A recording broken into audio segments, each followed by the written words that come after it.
Halo semuanya, 2M di sini dan ini adalah alur cerita film Ryuzo and His Seven Henchmen.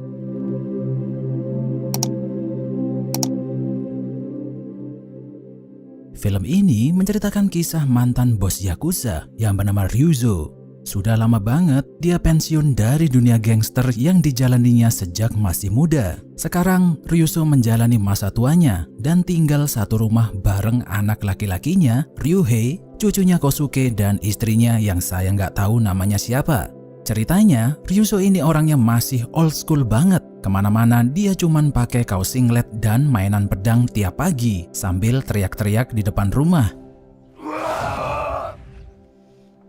Tentu saja hal itu membuat Ryuhei sedikit kesel sama tingkah laku bapaknya. Dan lagian malu-maluin kalau tatonya dilihat sama tetangga. Namun Ryuhei ini adalah anak yang berbakti dan setiap hari dia masih ngasih uang jajan untuk bapaknya. Suatu ketika, Ryuzo mendapat telepon dari seorang penipu yang bilang kalau Ryuhei nggak sengaja menghilangkan uang perusahaan sebesar 5 juta yen dan harus menggantinya. Kalau enggak, dia akan dipecat dari pekerjaannya. Ryuzo jadi pusing dan kebingungan setelah mendapat panggilan telepon itu. Dan akhirnya dia membawa barang-barang berharga miliknya, lalu menuju tempat di mana dia dan penipu itu janjian untuk ketemu. Tak lama kemudian, seorang pria yang terlihat culun menyapa Ryuzo. Pria ini mengaku kalau dia adalah utusan perusahaan yang ditugaskan untuk mengambil uang yang dihilangkan Ryuhei. Akhirnya mereka berdua duduk dan ngobrol di tengah taman. Ryuzo ternyata tidak membawa uang seperti yang diminta penipu itu, tapi dia malah membawa barang-barang kesayangannya seperti sabuk kulit dan koleksi koin kuno miliknya. Beberapa saat kemudian, seorang pria tua mendekat dan menyapa Ryuzo. Dia ini ternyata adalah adik seperguruan sewaktu masih menjadi Yakuza yang bernama Maza. Ryuzo kemudian menceritakan alasannya kenapa dia menemui pria culun ini.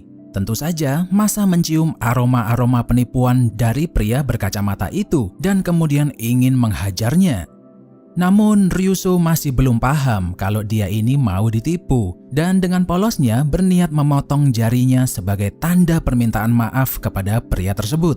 Setelah melihat tingkah laku kakek-kakek edan ini, penipu itu kabur ketakutan dan menghilang begitu saja.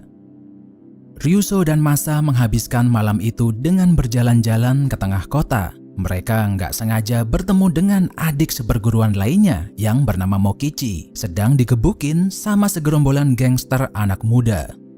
Ryuzo mencoba menyelamatkan Mokichi dengan menunjukkan tato di badannya, tapi anak-anak muda itu malah ketawa-ketawa.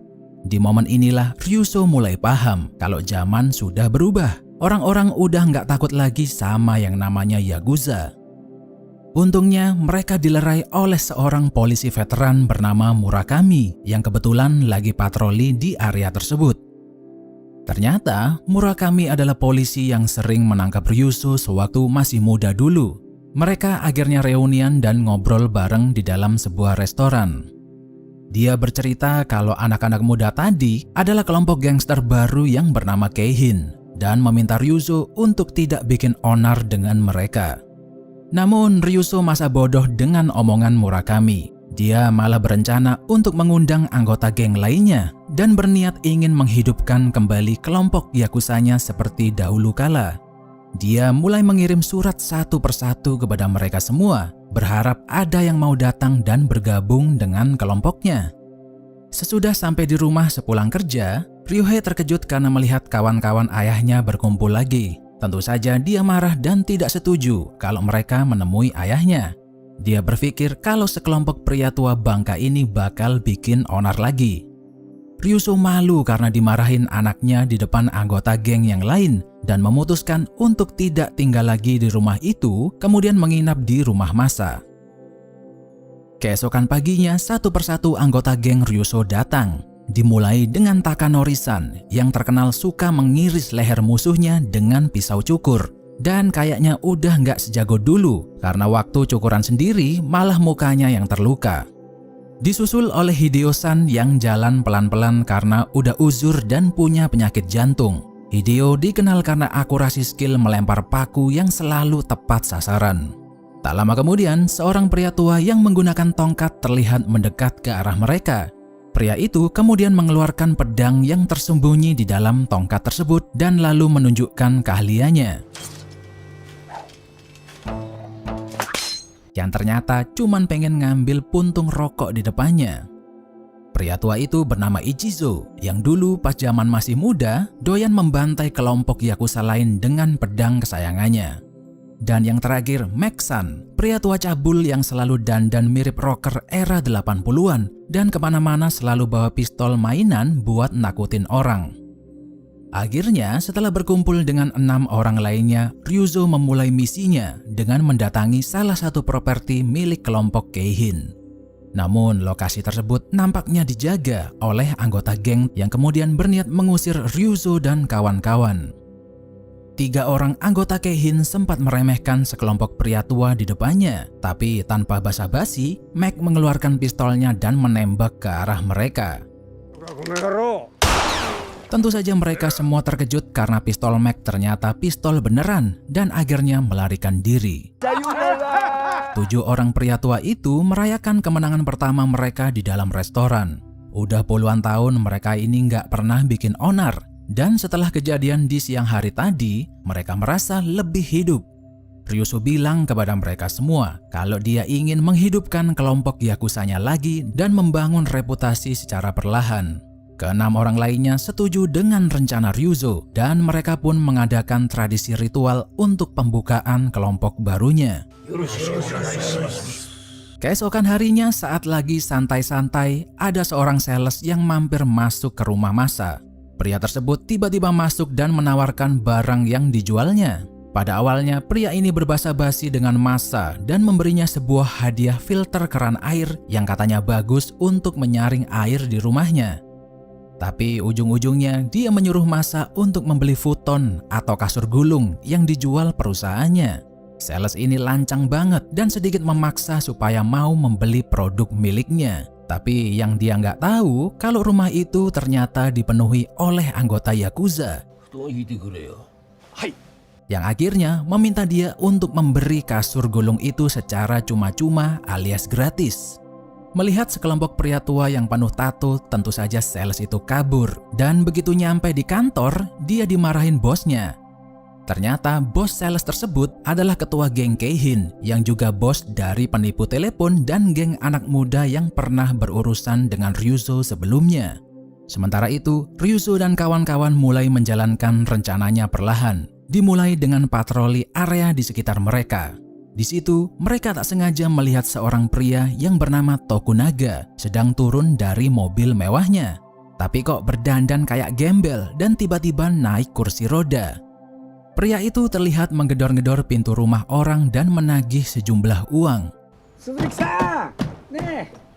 Tentu saja, Ryuzo jadi penasaran. Kemudian dia mengancam akan menghajarnya karena berani menagih uang di daerah kekuasaannya. Tokunaga ketakutan dan memohon kepada Ryuzo agar mengampuninya dengan imbalan akan mengajari sebuah trik penagihan uang yang paling gampang dan tanpa korban jiwa.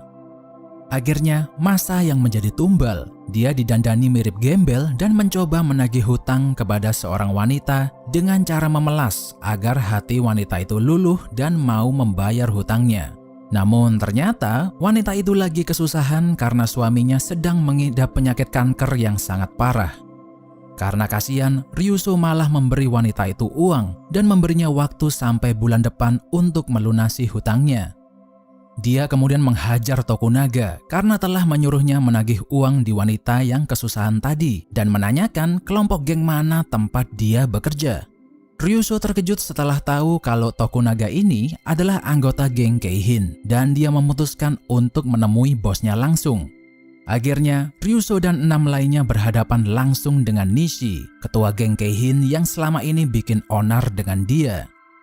Namun Nishi lebih cerdas, ternyata dia sudah menelepon polisi duluan agar datang ke kantornya untuk mengusir Ryuzo dan kawan-kawan.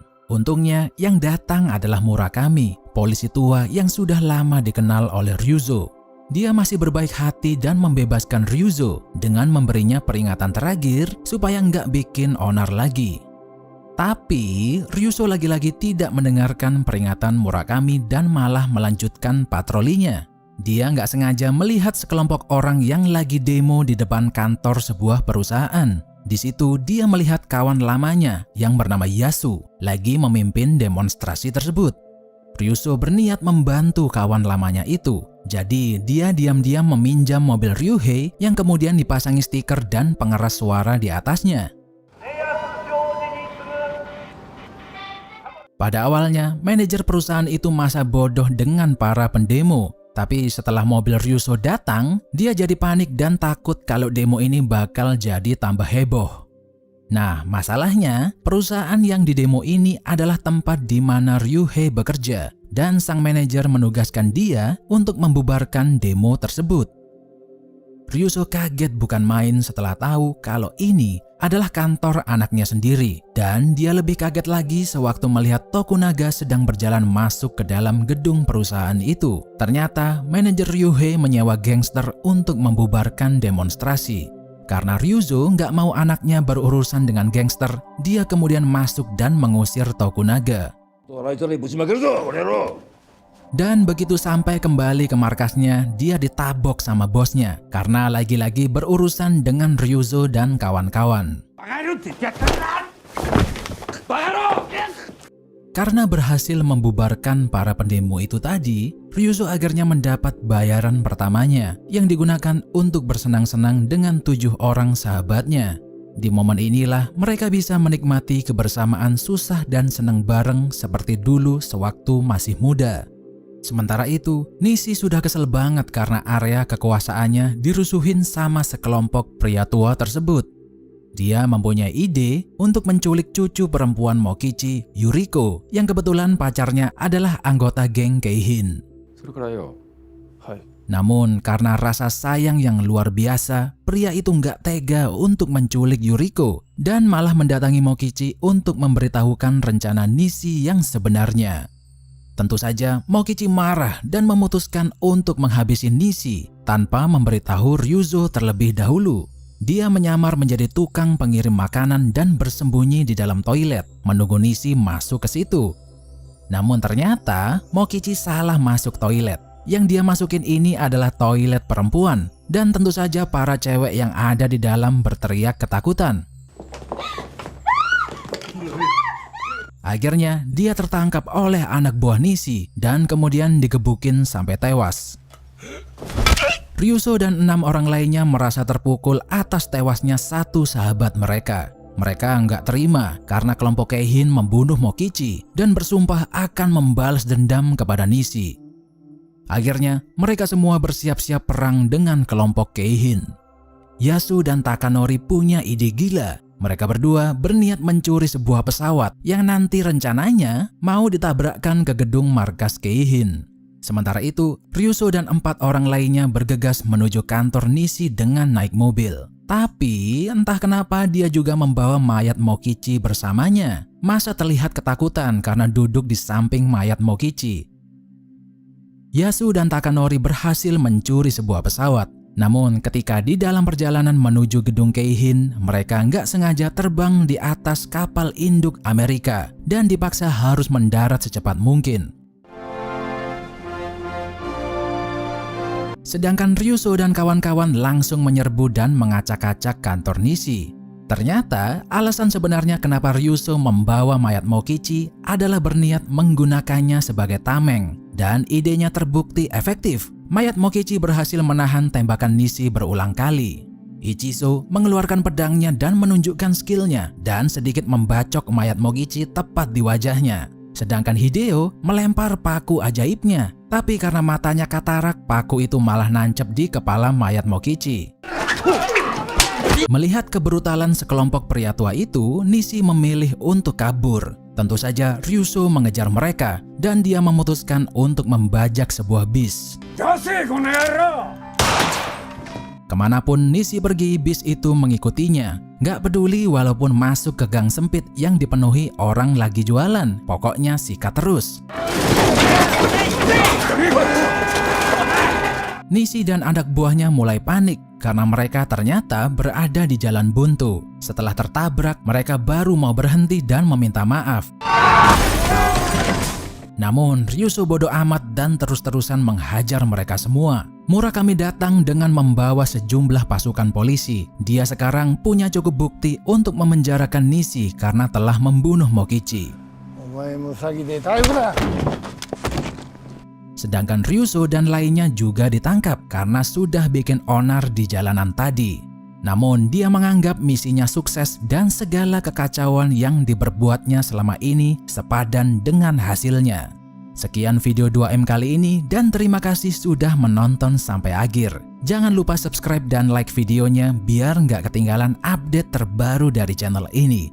Sampai jumpa di video berikutnya.